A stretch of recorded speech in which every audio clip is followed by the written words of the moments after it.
Stories are the most powerful thing on earth. They are literally life and death. Wars are waged based on the story of who is the hero and who is the villain. You are the result of a story your parents told each other, the one-night stand, the soulmate, and friends who became so much more. Life and death. So wouldn't you like to understand them better, these stories? How Story Works, an elegant guide to the craft of storytelling by Lani and Rich, demystifies stories and helps you understand why you love what you love, why you hate what you hate, and why prologues are almost always a bad idea. How Story Works by Lani and Rich. Available on Amazon in ebook, audiobook, and paperback form. Get your copy today.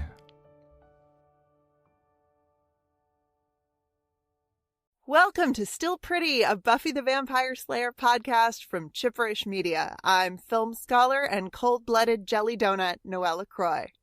And I'm story expert with the good lowdown tickle, Lani and Rich. And we're here today to talk about Beauty and the Beasts, the 4th episode of Season 3. Beauty and the Beasts aired on October 20th, 1998, and was written by Marty Noxon and directed by James Whitmore Jr. All right, so before we get into this today, I do want to talk a little bit about the content of Beauty and the Beast. Beauty and the Beast deals with relationship violence, and it doesn't do it particularly well. So before we get started today, there's a few things that we need to say. One, this episode and the ensuing discussion may be triggering for some listeners. Please make the choice to continue based on what's best for your mental and emotional health. Choosing not to engage with something because it's hard for you is not a sign of weakness. It is a sign of strength and self-knowledge. This episode isn't going anywhere. You can deal with it if and when the time is right. 2, if you are a victim of any type of relationship violence, it is not your fault, and what they do is not your responsibility. That is their responsibility. 3, while most depictions of relationship violence are highly gendered, he hits her, that is not always the case. Relationship violence is gender neutral, and if a person who is not male is the perpetrator, that doesn't make it any less horrible or damaging, and you are not somehow weaker as their victim. Also, the constant representation of how it's so cute when a woman slaps a man is not okay. It's not cute, it is violence. 4, the number for the National Domestic Violence Hotline is 1-800-799-7233. That's 1-800-799-7233. You can call and they will help you. They will talk to you and they can connect you with other resources that can help you. If you are the victim of relationship violence, it is not your fault and it is not your shame. I have called the domestic violence hotline and they were personally helpful to me. If you're experiencing relationship violence, you can call them too. It's okay. But if you can't do it today, that's okay too. Tomorrow exists for a reason. Just keep the number handy in case you need it. That's right. Take really good care of yourselves. You know what's best for you right now. We are going to talk about this episode and also anything else that might happen in the entire run of Buffy. So if you haven't seen the show, keep that in mind. If you're spoiler sensitive, maybe this is not the podcast for you. We like you anyway. Absolutely. And when you're done with the show, when you've watched it all, come back. It'll be worth it. Yeah, it'll be so great. Okay, time's up. Rules change. Let's go on patrol.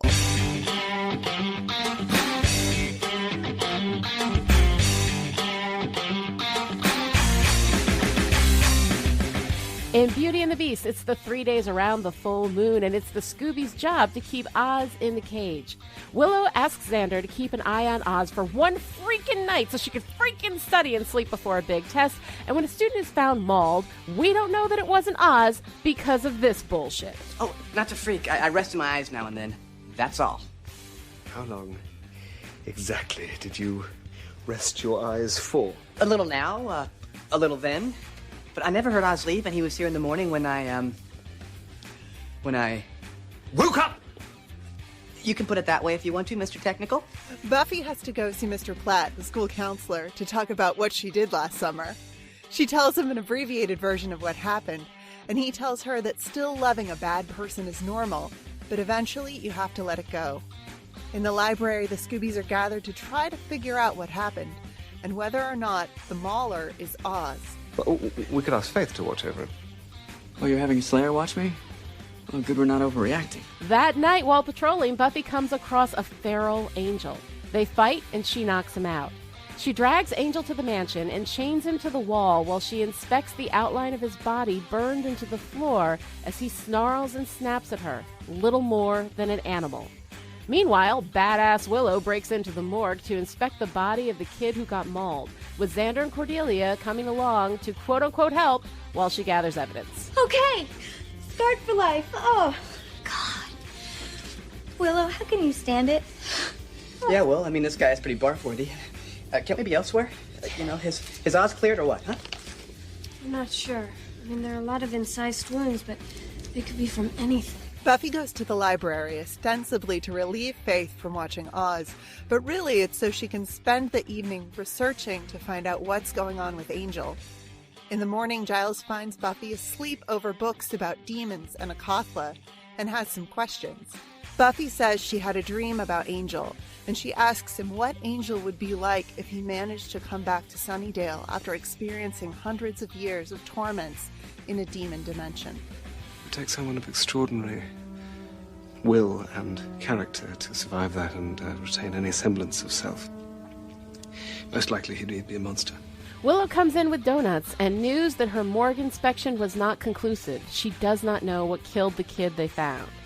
Buffy has lunch with gross Scott Hope and his stupid friends Pete and Debbie. And first he criticizes her food choices, and then when she says she's not feeling great because she had a rough night, he tells her that it doesn't matter how she feels because she's looking fine. And shut up, Scott Hope, you unctuous punk.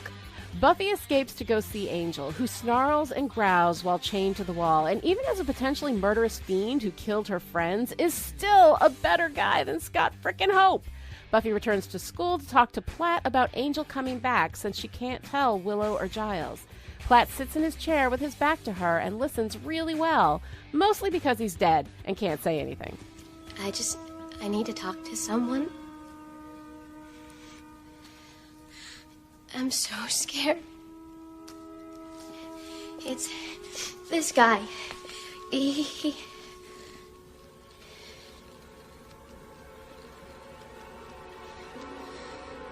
He's come back. Back at school, Pete and Debbie go into a janitor's closet to make out, and he sees that a jar full of glowing green liquid is almost empty. Turns out it's his jar full of stuff that makes him super manly, and Debbie poured it down the sink. Pete freaks out and morphs into a big, veiny penis because it turns out that some people think you can't take a patriarchy message too far, and attacks Debbie. And guess what? It turns out Stupid Pete is the murderous beast in this episode. Meanwhile, Giles talks to the coroner about Platt and gets some good news. But he did confirm that Platt was killed shortly before Buffy found him. Which means that he was killed during the day. Yes! Sorry, I've just been... It's horrible. Horrible. Debbie borrows Oz's AP bio notes, and he sees her black eye and asks if she's okay. Pete watches from the shadows, looking jealous. So, that's not good. Oz goes back to the library and puts the victims together. They were all connected to Debbie. Buffy makes the connection to Pete, and they all rush off to find both Pete and Debbie. Oz locks himself in the cage. Buffy and Willow find Debbie in the bathroom, and after a nice little bout of victim blaming, they demand that Debbie help them find Pete. Meanwhile, at the mansion, Angel gets free from his chains. In the library, Pete attacks Oz and pulls the door off the cage. As Pete is beating up Oz, the sun goes down. Time's up. Rules change. Oz goes all wolfy and attacks Pete. Giles, Buffy, Willow, and Faith show up in the library. Pete runs off in one direction, Oz in the other. Faith takes the tranq gun and goes after Oz with Willow, and Buffy chases Pete. Pete finds Debbie in the janitorial closet, goes all veiny penis face and starts to beat her up. Buffy comes in and finds Debbie knocked out, and he starts to beat Buffy up. But then Feral Angel comes in all vamped out and kills Pete, saving Buffy. He devamps and sees Buffy falling to her feet and holding her and crying. Buffy.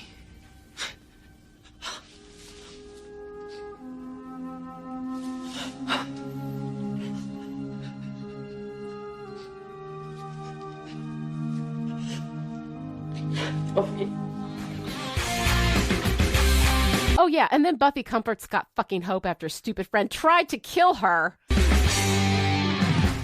So, arg the patriarchy. Oh, we're opening. This week we are opening. It's our podcast. We can do whatever we want. We can pull stuff from the end and put it in the beginning. But there's so much. I mean, come on. Mm-hmm. Come on. Like, the whole episode is just patriarchy on patriarchy on patriarchy, starting with Xander being the fucking worst. I know I had a couple nice things to say about Xander a couple weeks ago, and you know what? Redacted. Because Xander comes in and he's like, oh, I can handle the Oz full Monty, not handle. And it's just like, really? Like, oh. Yeah. Do we, I mean. Oh, no. I'm not gay. Oh, no. Yeah. And that's funny because whatever. Yeah. Because why? Because patriarchy. Because, exactly. I'm serious. I mean, homophobia and the patriarchy are like best buds. Yes. So, and then turning right around and freaking out about Willow having seen the Oz half Monty. Right. Right. And you know what, Xander? It's none of your business how much of Oz Willow has or has not seen, you know? Yeah. I don't know. Just that whole thing. It's just, and then, well, I mean, we'll get into Xander. Xander will get his own section separate from the patriarchy, but fucking worst, really, man. I mean, seriously. So the thesis statement for this episode really seems to be Faith's low opinion of men, which I'm guessing is based on experience. Well, certainly some experience. Yeah. I mean, her theory, her assertion is that all men have a monster inside them. Right. I mean, and like Faith has been around the block and kicked a few gear shifts in her time. So I trust that she has a large data set for her research. Absolutely. But what I don't love about the yes, all men line of thinking is that it's really easy to slide into the, well, they can't help it, they're just manimals deep down line of thinking. Yeah, absolutely. And I co-sign that super hard. I mean, while most of our implicit societal messaging is damaging to a lot of people without also giving them power, it doesn't mean that the messaging to men that we empower with a lot of our societal message is necessarily like helpful or healthy. Boys and men are constantly told that they're just little brutes who can't help what they do. And while it does take away their responsibility for their behavior, which is, hello, patriarchy, it also requires them to like seriously look at and reject the premise in order to lead, fulfilling human lives. And looking at these messages and rejecting the premise is freaking hard, which is why we end up getting these things like internalized misogyny, because this is what we're taught. And so there are certain things that the patriarchy, a lot of things that the patriarchy does that are damaging also to men and also relieves them of responsibility. Boys will be boys. It's not that a man raped a woman, it's that a woman got raped, The way we use our language speaks very much to this, like wanting to take the responsibility off of men. But at the same time, that's incredibly damaging messaging for men and boys, that they're just monsters. They're just brutes, and that's not true. And that girls and women are just supposed to allow it. There's nothing they can do. Men just are the way they are. That's just how they are. And you just have to put up with it. And I mean, even Oz plays into this gendered idea, when he says, bailing in the middle of a conversation is dramatic, but sometimes a necessary guy thing. Like, I don't think we've seen Oz really play into some of the gendered, bullshit. Until that moment. And I mean, I mean, whatever. It's not a right, guy. Exactly. And the thing is, like, that's not a guy thing. That's a person thing. Every now and again, people have to say something dramatic and leave. It's a human thing. It's a human thing. Yeah, But I do think it's important to point out with Oz that he does the right thing. Like, he wants to storm out angrily, but then Willow, looks at the clock and he goes and locks himself in the cage. Like, it's very much he knows that he's got this uncontrollable animal inside of him, but he's still, and he's angry and hurt, but he's still going to protect himself and the people around him. Right. So exactly. Yeah. I don't know. I mean, I have feelings. I have feelings about, I have so many feelings about Oz. Oz gives me feelings. Express your feelings, But honey.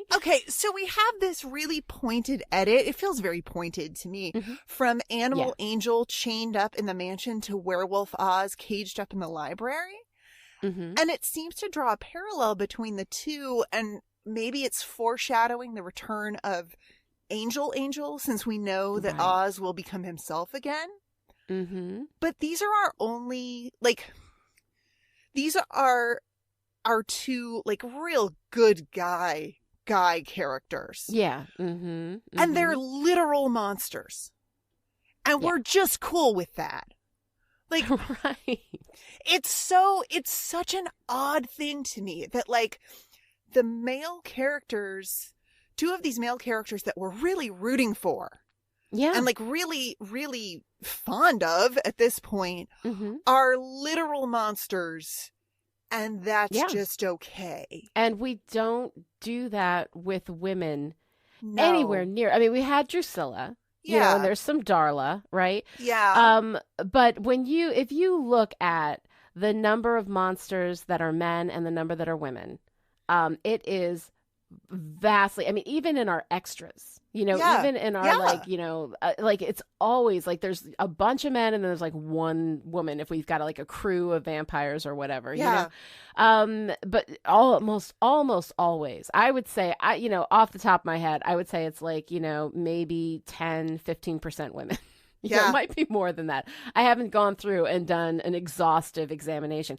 But mostly when we see this, there's this animal inside, there's this monster inside, it's men. Yeah. Yeah. And, you know, you mentioned Darla and Drusilla, and they both maintain their femininity, even as monsters. Like, they're still allowed to be, I don't want to go as far as to say like they're still beautiful as monsters, but they're still obviously girls. Yeah. Like, they're monstrous girls. Whereas I don't know that we see that with male characters. Now, I know that, you know, someone out there, like, in the Discord chat is a monster expert and is gonna, like, hit me with all of the examples of, like, monstrous female characters. I mean, the only female monsters I can think of are villains. I mean, we had Praying Mantis Lady. Right, and both Darla and Drusilla are bad monsters, right? Yeah. And we're not making that connection that, you know, like all men have a monster inside of them. Now, granted, you know, Faith says this, and that's definitely her thesis and her idea. I think it's something that she needs to believe. Yeah. You know, I think it's something that, and when you want to believe something, then your data set is going to reflect it. Sure. You know, like you'll find a way to make that work for you. But I mean, it is, I think, and I actually kind of like, I wish it was dealt with better, but I mean, I kind of like that idea is called out explicitly, you know, this idea that all men are monsters, which we know is not really true, but the only good men, aside from Giles, although Giles has that history. Yeah. Like, I mean, he was Ripper. He's a dangerous guy, and we're going to see him get more dangerous as we go. We're going to see that darkness come out in him a lot more, you know, but it's men almost always have some element of monster in them. Yeah. You know, I mean, look at Scott Hope, for fuck's sake. Sorry. Anyway, I love that you have this this forever bone to pick with Scott Hope. Oh, You're God, just like, I hate why? Scott Hope. Why? I hate Scott Hope. But we'll do this again with Riley, and we'll do it again with Parker Abrams. But I got to tell you, fucking hate Scott Hope.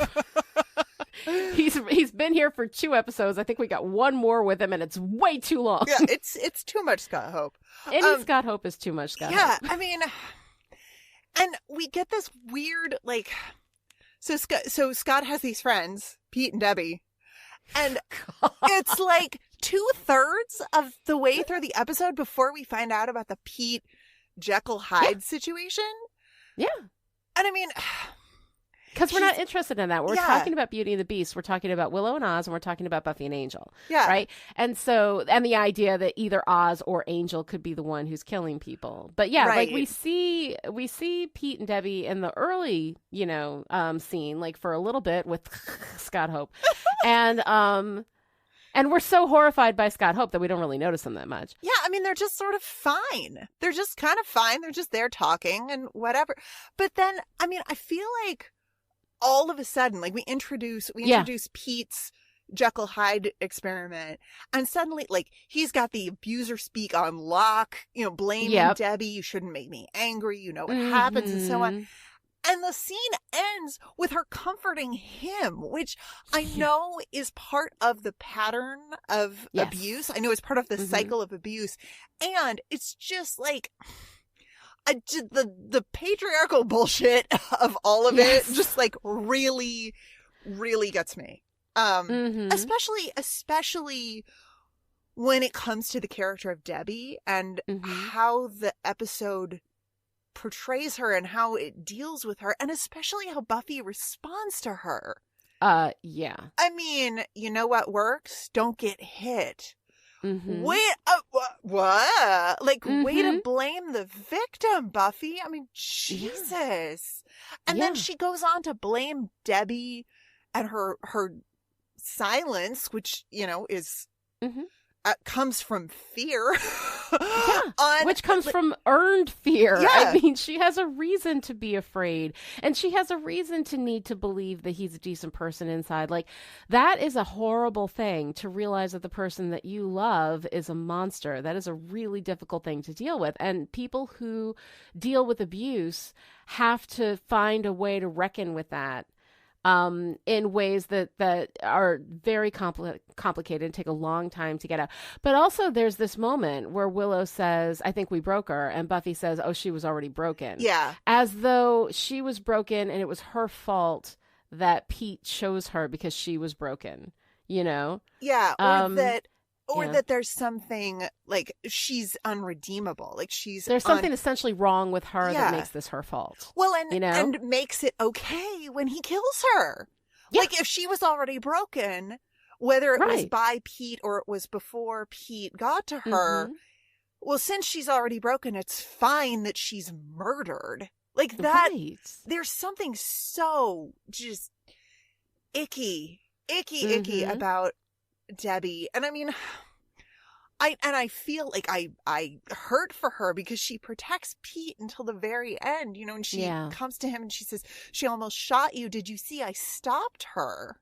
And meanwhile we have, Pete going all like, he's just the embodiment of toxic masculinity. I mean, beating up Buffy, all the same, you're all the same. Presumably he means women. Yeah. And because we don't have enough misogyny in this episode, we're just running low on misogyny by the end. One of the rumors is that Pete took all his mother's birth control pills and that's what made him lose it. Right. Because the patriarchy. Right. Of course, it's the fault of the vaginas. Vaginas are so dangerous, man. By the way, I spent way too long looking up and geeking out about what would actually happen to someone who took an entire month's worth of birth control at once. Oh my God. Yeah, it's more likely to make you sleepy and depressed than turn you into a monster. Yeah. But don't do it. Don't do it. Don't do it. Don't do it. Yeah. It's going to make you sleepy and depressed, and it's going to make your breasts hurt. That's what it's going to do. Like, so, maybe Pete was raging because his nipples were just so tender, you guys. I know. I can't. It's uncomfortable. I can't with the patriarchy. I can't. No, it's so gross. It's bad stuff. And the thing is that, like in Debbie and Pete, there actually is a fairly true to life representation of how this kind of relationship violence works. Definitely.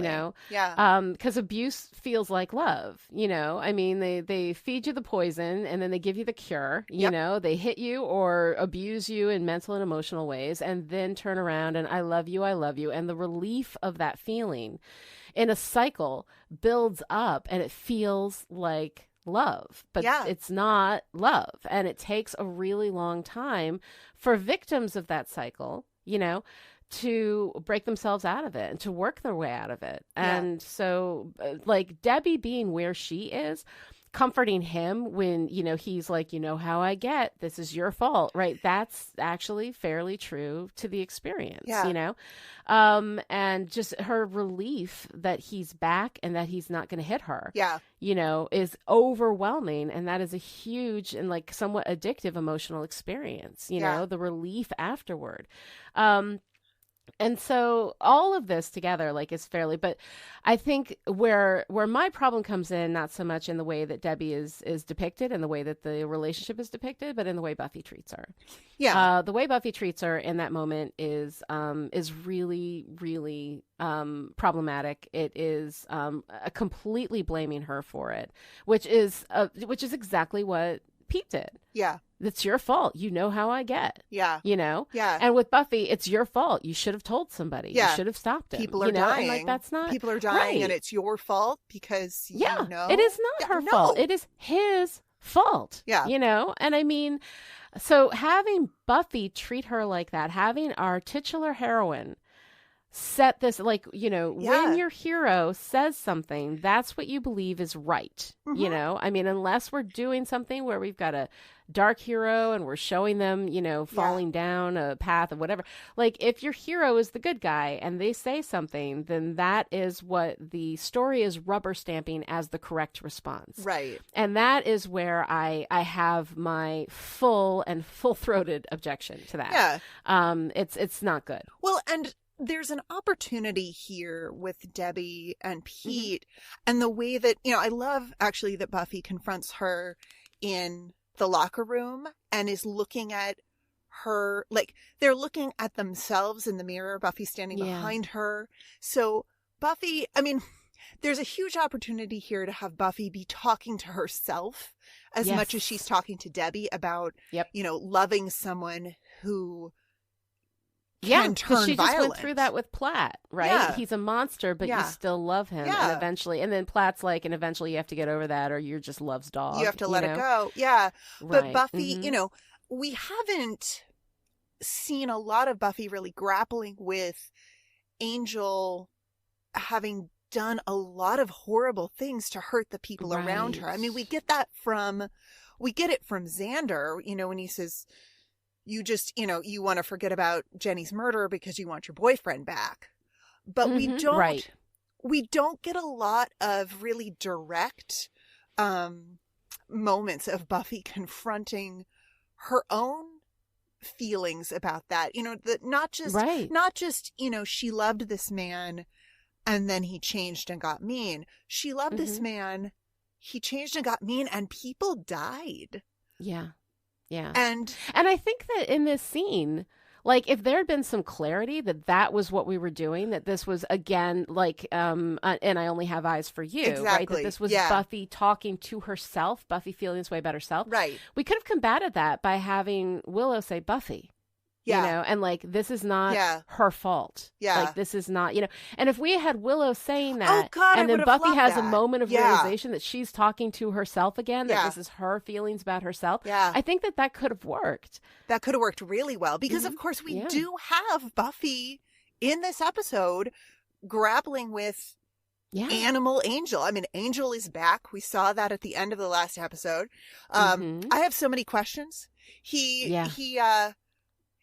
dried off and got himself some pants, and boots. Yeah.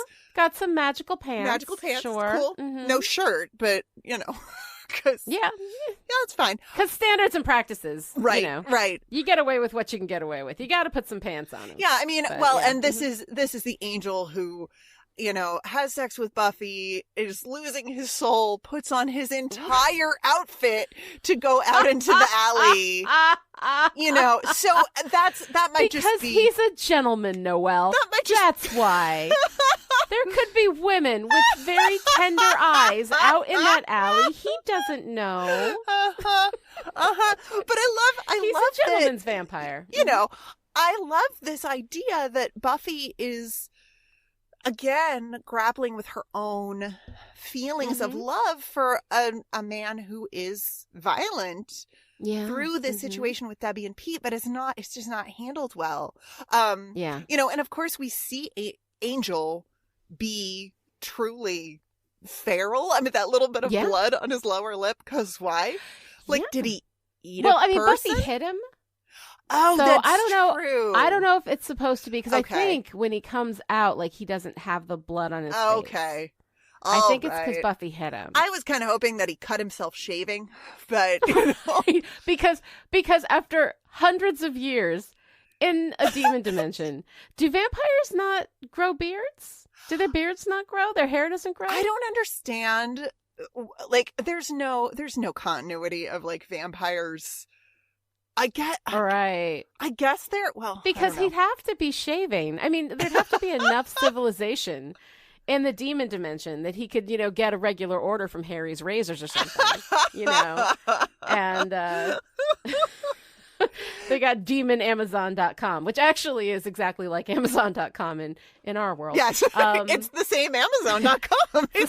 the same evil, just traveling across dimensions, because it's not enough to conquer all, you know, retail in one universe. But all those independent demon bookstores are going under. I mean, that's really like, oh my God, tragic. It's so sad. Tragic. It's so sad.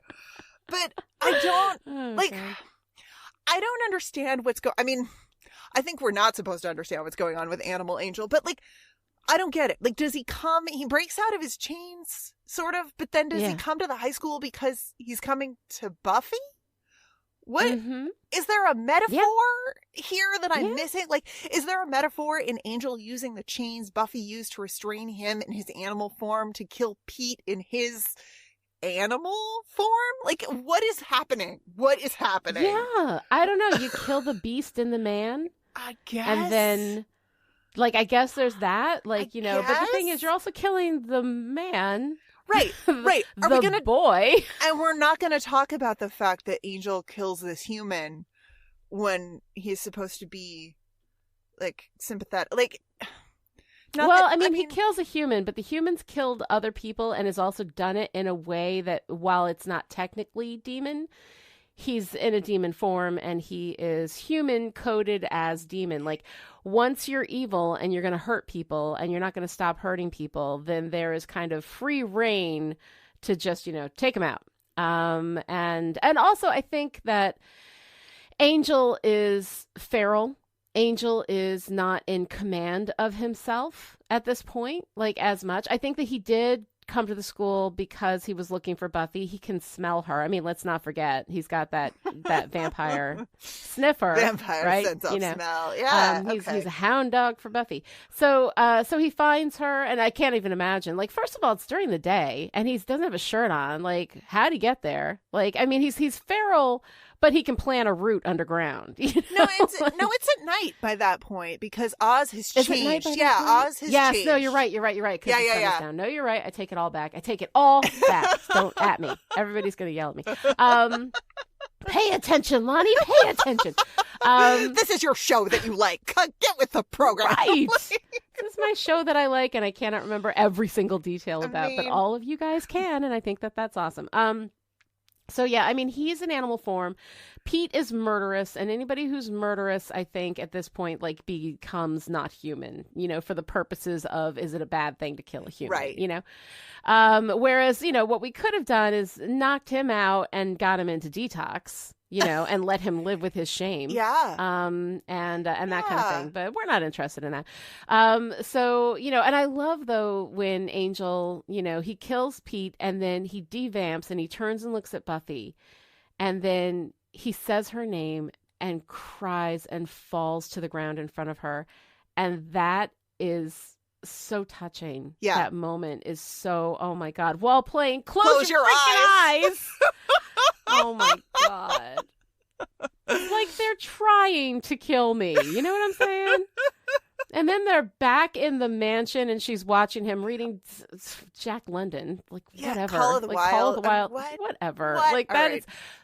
that is so wedged in here in the opening when Willow's reading it. I buy it, Passion. But Buffy is not a Jack London. She's not even reading. It's like she's memorizing and saying it to herself, and it just clunks. I would so much rather not have the callback. You know how I love a good bookend. Oh yeah. Not have the callback. Just have her sitting there silently watching Angel while he sleeps. You know, and trying to deal with everything that's going on in her, huge cement mansion. And speaking of cement mansions, look, sometimes we all need a cement mansion in which to chain up our feral vampire ex-boyfriend who just returned from centuries of torment in a demon dimension. And that does not come cheap. We here at Chipperish Media need your support in order to bring our shows to you free and ad-free while still enabling us to take care of all our feral vampire care needs and bring you shows like Still Dead about Angel the series, hosted by me and Dr. Kelly Jones.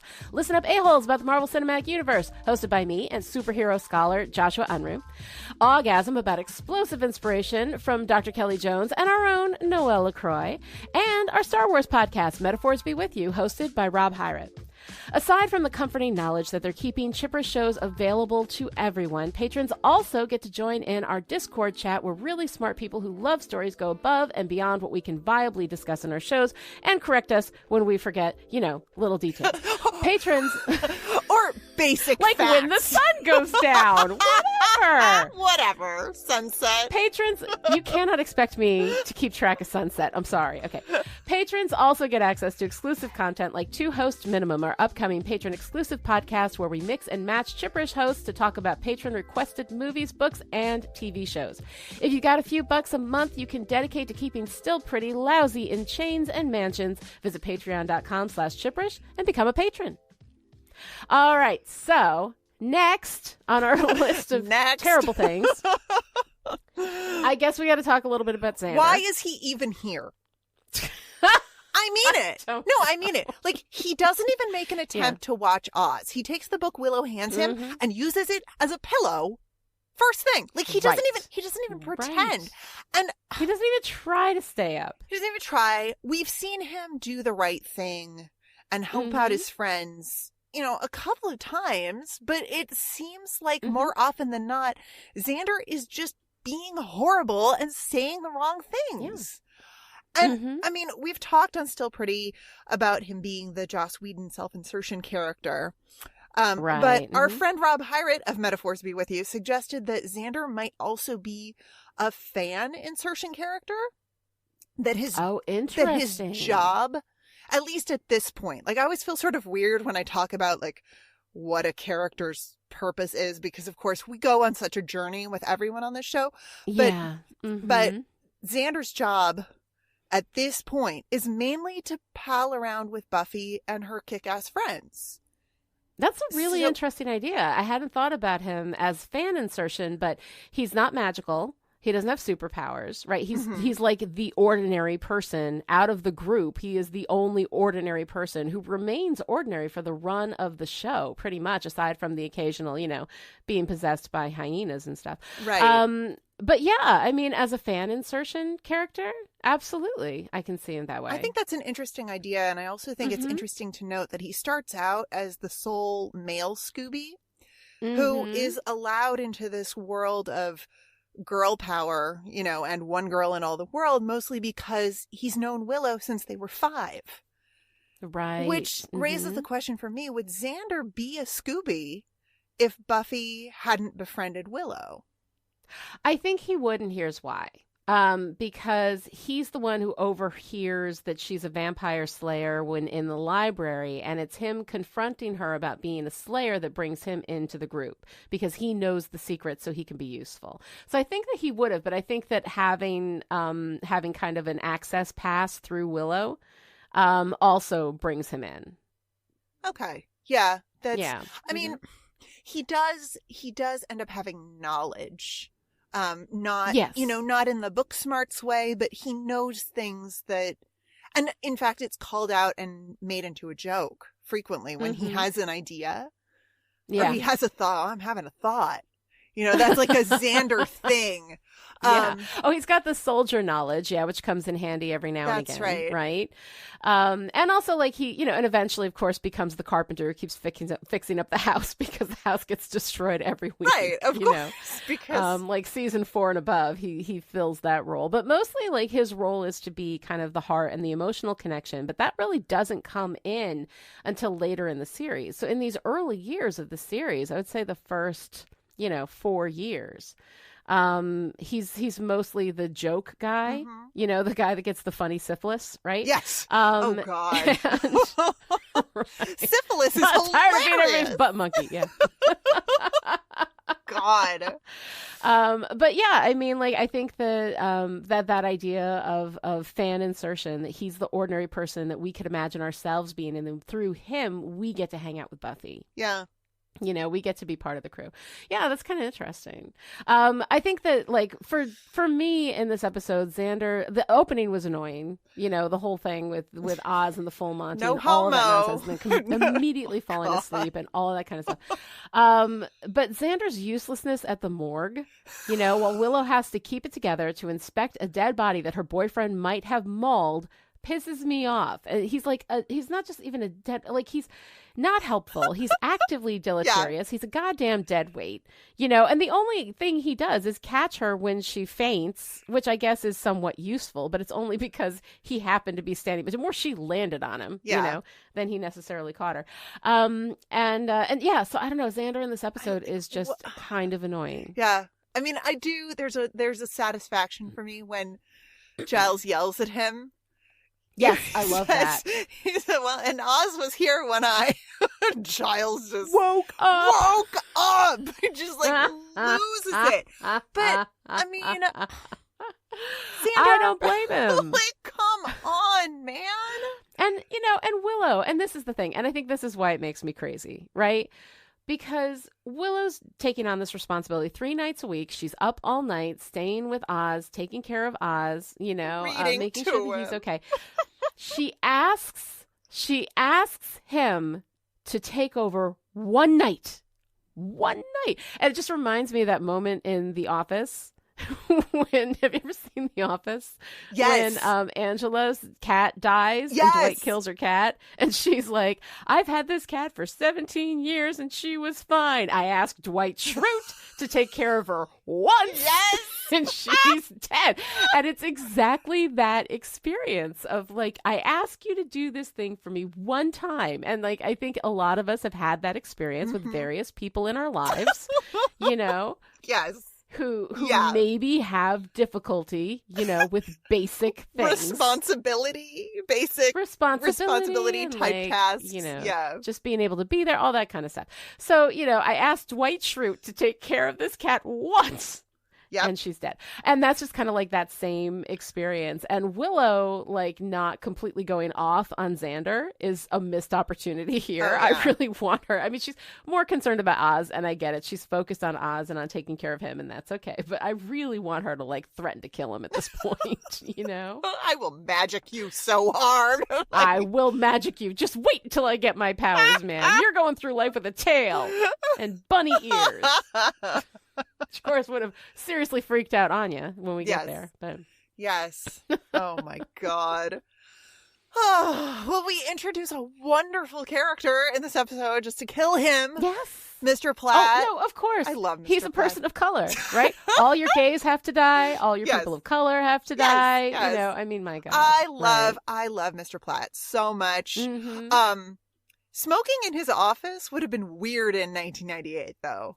I think it would have been, though, right? Yeah, it would have been really weird. Like, I remember in the, like, especially in Southern California, in the late 90s, I want to say that was where that was when it started to be the case that you could smoke, like, nowhere. Like, there was nowhere indoors. Yeah, because California starts this shit and then it runs through the rest of the country. California and New York will sometimes, depending on who's in charge, like, follow up, and then it kind of, like, squeezes out through the middle of the country. It just kind of flows from each coast. Yep. But yeah, like that, like, it was so weird. And I realized that they did that because they wanted to have the cigarette that had burned all the way down as, like, a timing, for him. Yeah. Which also was weird because how in the world do you manage to get mauled while staying? How do you maul somebody without disturbing their cigarette? Yeah, that makes no sense. It makes no sense. Like, the only thing I could think of is that Pete, in his rage, he killed this guy and then just started up a cigarette and stuck it in his hands and let it run. Yeah, no. For dramatic effect. Yeah, no. I don't know. Yeah, no. Mm-mm. There's really no way to pull that off. But how you managed to get mauled and not disturb a cigarette? I mean, like I used to smoke cigarettes, and I'll tell you something. Like those things are fragile. You look at them wrong. Yeah. that line of ash. First of all, like, even if you are perfectly still, getting a line of ash that runs through the whole thing, it's just like, that's not easy to do. But I don't know. Anyway, the whole thing, we're spending a lot of time on something that really doesn't matter. What matters is that we have a very cool character of color, and we kill him before the episode is out. Like, and he's fantastic, and I love him so much, and I love the way he speaks to Buffy. Yes. He changed. He got mean, and you didn't stop loving him. So good. So good. So good, because, like, that's a real thing. And then when Buffy comes back to talk to, like, she has decided that she's going to tell him. And I mean, first of all, props to Sarah Michelle Gellar, who's got the, like, freaked out shakes. Oh, like the, man. I can't believe I'm about to say what I'm about to say, but I'm about to say it. And oh my God, she's so good at emotional stuff, man. She sells that. Go on such an emotional journey with Buffy in that scene. And I'm just like, damn. But what is she going to tell him? Like, what is she really going to be like? Okay, so this mean guy was a vampire with a soul, and then we had sex, and it was amazing, and then he lost his soul, and then he killed a bunch of people, and, like, I think she was just going to tell him that the mean guy was back and let it go. All right. All the detail would have taken way too long. He would have gone through 4 or 5 cigarettes in that time. Okay. Yeah. But I just, like, because... just like, don't you dare fall in love, because then something real bad's going to happen. Yes, in the Whedonverse, absolutely. Don't have somebody you can talk to. Because if you've got somebody you can tell all the things to, that person is doomed. A person is fucked. Don't casually befriend the heroine, the titular heroine of the show, because you will die. Yeah, because you are fucked. Yes, unless you're Scott Hope, in which case you don't die. You just stay there, being really annoying. What? Oh, we're not up to flowers, are we? Did I miss flowers? And I'm like, after the Clattering misfire, this is probably... Oh, by the way, I've just transitioned us into hating totally on Scott fine. Hope. Everybody stand back and just... It's going to be a rant. Here we go. Yeah. So after the Clattering misfire, it's probably a good correction, but... like all the things about Scott Hope, I freaking hate it. I hate he polices her food choices. She's like, I need Jell-O today because I had a rough night. And I'm like, somebody stake this guy, please. I don't care that he's human. Like, if Angel, like, given between Pete and Scott, feral Angel killing Pete could have detoxed him, could have redeemed him. Fine. No, go for the throat on Scott Hope. He's just the absolute literal worst. I wanted to tell you that you look great today, but now I want to change that to amazing because you didn't sleep well. And I'm like, gross. Fuck you. That is so gross. Fuck you. And he's how she looks does not define her value or magically make her feel better from having a rough night. I mean, my God. And like, well, you feel like crap and you had a rough night, but you're still visually pleasing to me. So I hope that makes you feel good. No, Hope. It doesn't. Die. There's something about his affect that I really do not like. Like, I'm thinking about these lines. Like, when he comments on her 3 kinds of Jell-O, which, first of all, hilarious, totally hilarious. I love the 3 colors of Jell-O, and then there's fruit. I like it. She's like, this one has fruit and it's got marshmallows. And he goes, those are marshmallows. But when he says like, whatever it is, I can't approve that lunch, or I can't, nutritional demerits. Those lines delivered by someone with, like, I mean, I love to hate on Xander, but Nick Brendan does that goofy, I'm making a joke kind of, I'm making a joke because I like this person kind of way. Like, I feel like Scott's lines delivered by Nick Brendan could have worked. and that we've got. Well, but there's just no. Yeah, but Sanders also earned like that space with Buffy. You know? Yeah, but I just mean like the goofy guy, like the guy who is insecure, so he's funny because he's insecure. Can pull off that charm. Mm-hmm. I don't know. I don't think this is. He's no poor man's Chandler. That's got hope. Yeah. I'm blaming the actor. Basically, is what I'm saying. Right. Like he's a very attractive young man, but I don't think he's got the acting. He doesn't chops. have the charisma. He does not have the charisma to be able to pull that off, to be able to make it self-effacing in any way. Instead, it comes off as just obnoxious. Yeah, like I like the line about these people aren't actually my friends. I just hired them because I thought you'd like me better if I had friends. Like, right. I can see the reading in which that's very funny. Yeah. But it doesn't land. Like, none of Scott's lines land as anything funny or charming. Yeah, and partially because they're not actually characterizing him. They're just slapping on this cardboard. I mean, he might as well be just wearing a mask. Yeah, that says, he's like, a cardboard fun, cutout. charming guy. I said it last week. He's a floppy-haired douchebag. That's what the floppy-haired douchebag is. We bring him in. He's supposed to be all charming and funny, but he's not. Yeah, you know, and like it's just obnoxious. He's written and I absolutely to be charming, hate and there's no charm. all of it. There's none, mm-hmm. and it's there's just none. annoying. Just get him off the screen, please. It is really annoying. Oh. But you know who's great on screen? Who? I just love doing these segues. It's really, really fun. Is Faith. I love Faith so much. Faith is fantastic. We don't get a lot of her in this, but she's fantastic. Although we do play the virgin whore dynamic with her and Buffy, which I find kind of interesting. Like at this point, Faith is still on the good team, right? She's still a good guy, and she's representing this like sexually free kind of thing. You know, we have her where she's saying, when you think about him, do you get that good low down tickle? And Buffy's like, I guess, but how low? And Faith goes, you tell me. And Buffy says, how about not, right? How about that? And is so the most flirtatious interaction ever. Like, do you see how flirty they are with each other? Oh my God. Sorry. Yes. That's my ship. I've owned it. But I mean, oh yeah. Come on. Like, no, I mean, Buffy getting the low down tickle from Faith. I get it, you know, but the way that, like, and I think it's Faith, maybe Faith is just flirtatious with everyone, and that's just what she does. But I love the way she's like doing the thing with Buffy where she's like looking at her, but not looking at her. Do you know this? Oh, yeah. You know this? The like, I know what you're talking I'm looking about. at you, but not looking at you. No, and there's wild chemistry between these two. I mean, it's just like her with Faith and her with Scott Hope. Like, the difference is tremendous, you know? And I mean, it's wonderful.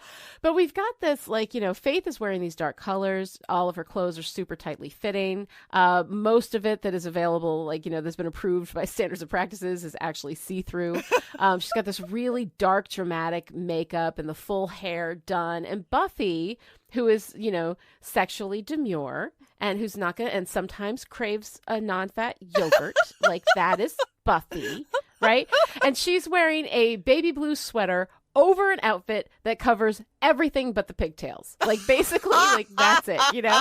And so we have this, like, dynamic between them. Like, the good girl, you know, the light girl, the blonde girl, right, is demure about sex, and she's very, like, whatever, and she's our heroine, and we can't have her interested in sex without love or, you know, metaphorical marriage, which is what we had with her in Angel, right? You know, and then you've got Faith, who is wild and dark and almost naked as often as possible, like as often as she can get away with on network TV, and the whole thing, like, playing out that virgin whore dynamic in that scene with Buffy and Faith, is weird for me. Like, I don't know, and especially Buffy's wearing a baby blue sweater over, like, basically a black outfit. And I'm thinking, okay, if you're out patrolling and you want to blend, right? Don't you take your black sweater with you? Like, you know, so I mean, the whole thing is like, oh no, Buffy looks, you know, like dark so that she might be the kind of girl who's interested in sex. Let's put a 1950s twin set on her. Yeah. And that fixes everything. Yeah. Like, it's so weird. It's really bizarre. But it's also kind of wonderful. I love Faith just whatever, you know, it's fine. Like, she's like, you know, they're patrolling and she's like, what is it? Do you ever catch kids doing the ditty out here? No, just, Right. I love the number of ways Faith has of talking about sex without actually saying Yes. fucking. Like, she's like, Well, you know, right. No, there's one point where she says, were they screwing? And this love one. that. I love that so much. Yes. And Oz's pause in that moment, he's like, Mhm. I don't think so. Like the pause is just a little bit longer. And you can But you know tell. what? He's like, huh, It's not maybe. judgy. It's not judgy. He's considering, Yeah. maybe. Yeah. Like, you know, He's like, so I "No, mean, I don't his think so." response, the read on that line Yeah. seems like he's like, yeah, I don't think Yeah. so. But, you know, interesting idea. Yeah. You know? Yeah, but I love Faith at this point just being really happy to be, you know, included in the group activities. Yeah. Like I love Yeah. how capable she is with that trank gun. Especially Oh, after yeah. Absolutely. Buffy shoots Giles. Oh my God, I know. Oh God, and can we talk about Giles a Yes, little bit? we need to Because talk about Giles. Love him in this. I love when he yells at Xander in the Yes. beginning when he comes in. Oh God, I love when he comes in the morning after Buffy came in at night and relieved Faith and did all the research, and he just comes in with his coffee, quietly opens the door for Oz without looking because Oz is in Monty mode, Yeah. right? You know.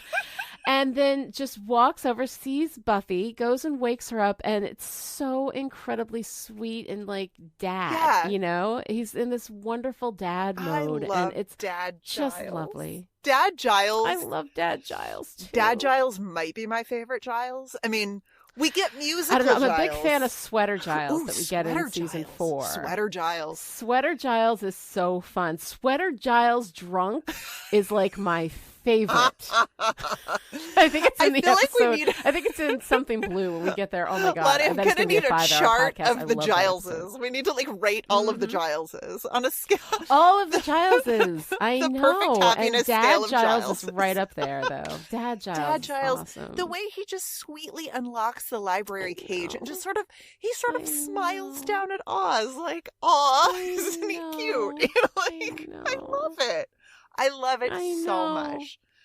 It's so great. And another moment that I really loved in this was Oz, right? When this guy, when man. Pete is coming at him Yeah. and he's getting beat up and then he sees the sun go down. He's like, time's up, rules change. Yes. And I freaking love that moment for him because he's so, you know, he's so quiet and sensitive and like smart, like all these really, really wonderful things, but he's not like a kick-ass person. Like that's not what he does. That's not who he is.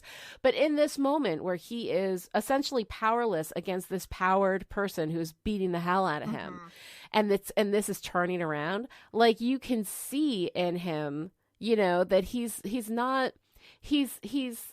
gentle, but he's not weak in any way. Yeah. You know, and I freaking love that. Oz is wonderful. And the emotional journey that we go on with Oz and Willow really about, you know, did Oz kill somebody? You know, I love Cordelia, ever tactless. Yeah. Oz ate someone last night. And then but, you know, to really, you know, we really see Oz and Willow go on this journey of like, well, it's entirely possible. And then, and Oz taking it, you know, he's hurt, but he doesn't take it personally that they're, you know, that he's, you know, I'll go lock myself in the cage. You know, he's just, oh, it's so difficult because he wants to help and he wants to fix it and he wants to do the right thing. But in this case, he may not be able to do the right thing and he may actually be the one who's at fault. And then, oh my God, poor Willow. When she cheers because it's a kills in the day monster. It's a day monster. It's a day you know, and then she's like, it's horrible, horrible, very sad. Yeah. She self-corrects. Yes. But yeah. But I'm with her. So, you know, just like I know. And it's so sweet, too, because then Buffy's like, no, it's okay that you're glad that it wasn't Oz. And you can see in her eyes, she doesn't know that it's not Angel. Well, no, she's glad they know that it's a kills in the day monster, which means it's not Angel. Yeah. Right? Well, no, because Angel can go through the sewers and he can get inside the school. That's you know, true. so I mean, it's still possible. All right. You know. All right.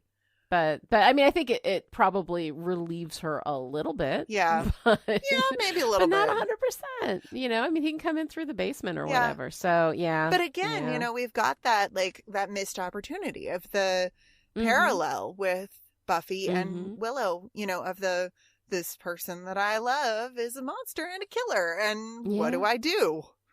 How do I reconcile? And how do you ride that line? You know, all of that. Yeah. And just, I mean, as long as we're talking about Werewolf Oz and Willow pulling Oz's tail to get him off of Faith is the best.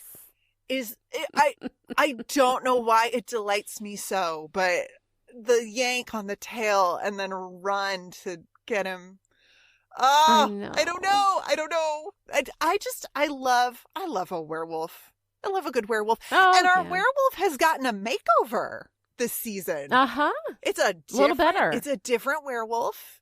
Maybe I mean, maybe the previous werewolf was more of like the larval stage of werewolf. Yeah, well, you know, you evolve. You evolve, right? you change. You know, as you grow and get older, you change. I imagine your werewolf self would too. Yeah, maybe. So, but it's a much better werewolf. I like it. Yes, absolutely. Yeah. So even though it's mostly a wild dog, but you know, whatever. It's a wild dog monkey thing. It's whatever. Right. I dig it. I give it a pass. I love it. Well, speaking of better costumes, what are you wearing this week, Noelle? Well, you talked about it a little bit already with Buffy and Faith, you know, being opposites once again. And I don't have a lot of meaningful clothing choices other than Angel's pants and boots because Angel's sudden mystery pants. Magical pants that come from standards and practices and just, you know, yeah, exactly. Right. But I absolutely love that Willow's forensics kit is in her Scooby-Doo lunchbox. Yes. So perfect. So perfect. No, I love that. Which, of course, leads us into our girl power moment of the week, which, like, Willow in the morgue pulling a full Scully. That's awesome. Yeah. But then she faints, and I don't know. Why do they make her faint? I think because, I mean, we have Cordelia put the punctuation on it, which is, you know, this guy was mauled by a big animal. And it really, like, I think the idea is that it doesn't look good for Oz. It really looks like this is the work of a werewolf. But no matter how many times I watch this, my first response is, "Oh, she's pregnant," because if a woman of menstruating age either throws up or faints, "Ooh, she's pregnant." And they don't do like the first sign, which is the fucking headaches, right? You know, like I want to have a woman realize she's pregnant because she's got a bunch of headaches. Because actually, that's what happened to me. Or, you know, your breasts grow a size overnight. Right. Did you get that? It was like, what the fuck is this? What is happening with this shit? Yes, exactly. Oh my God. Yeah. All right, Noelle, what's your favorite part of Beauty and the Beast? Faith's spinning punch when Buffy surprises her.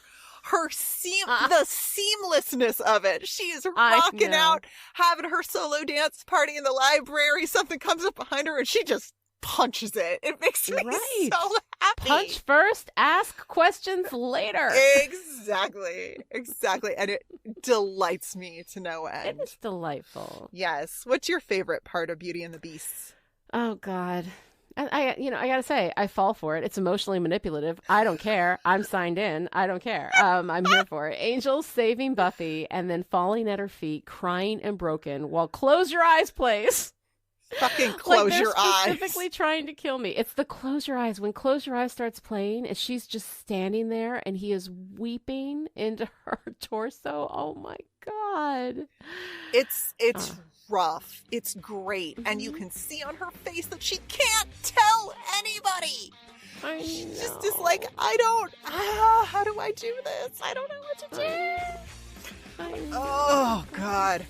Oh. It's so wonderful. It's so wonderful. All right, that's it for today. Join in the discussion on Twitter. Follow me at Lani and Rich and Noelle at Noelle Aloud, and use the hashtag StillPretty. To show your support of Still Pretty, write us a raving review on iTunes, or you can keep Chipperish Media going to the tune of $1 a month or more and gain access to the live chat in Discord, where you can hang out with me and Lani and all the Chipperish patrons who may be cold-blooded jelly donuts, but their timing is impeccable. Visit patreon.com/Chipperish to find out more. This episode of Still Pretty was brought to you by Chipperish Media producer and by far the most brilliant, attractive co-host I've ever had on a Buffy podcast, Noelle LaCroix. Hey-o! Noelle supports Chipperish Media, thank you, at the power producer level, and as a reward gets to shoot Giles in the ass with a tranquilizer. Oh, yeah. Thank you. Thank you to everyone who supports Chipperish Media and makes all of this possible. Visit patreon.com/Chipperish to find out how you, too, can become a Still Pretty producer. We will be back next time with Homecoming, the 5th episode of Season 3. Yay. Yeah! Until then, great. Now we're going to be stuck with serious thoughts all day.